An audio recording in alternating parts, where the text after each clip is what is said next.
For years, as we've been using email platforms for decades, and we've had the ability to physically attach files, and keep in mind, email systems and office systems used to be all pretty much on-premise, and you sent files and what have you and received them.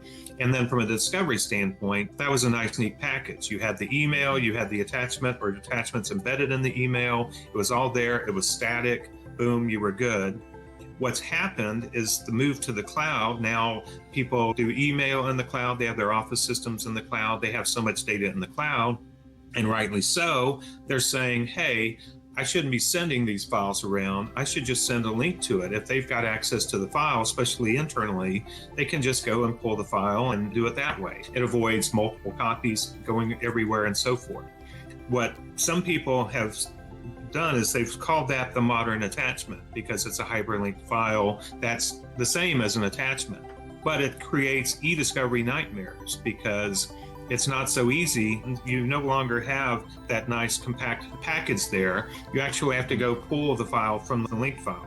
And that file may not exist anymore. It may be a different version of that file than when it was sent. And all these issues are challenges. So the debate, of course, is twofold. One is, do we treat them or call them modern attachments? I like the term hyperlinked files myself. I know Craig is on, and he's positioned that you still treat and call them attachments. So there's debate about that.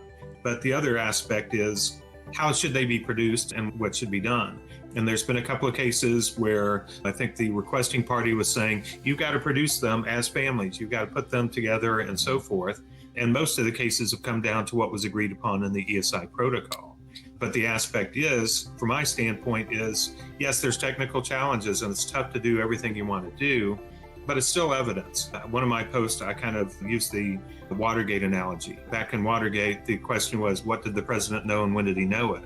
And in eDiscovery, that's the issue always, is that it's not just the evidence, but who was it sent to and who received it, and who sent it, and so forth. So that's all part of evidence. And what I did is a post just this week where I said, you know what, eventually this is going to have to get sorted out, because I went back to the use cases. It's not just about litigation. It's about investigations, government investigations. Are you really going to tell a DOJ investigator, sorry, I can't produce that. It's not really an attached file. You're going to have to do the best you can. You're not going to be able to give a proportionality argument to them.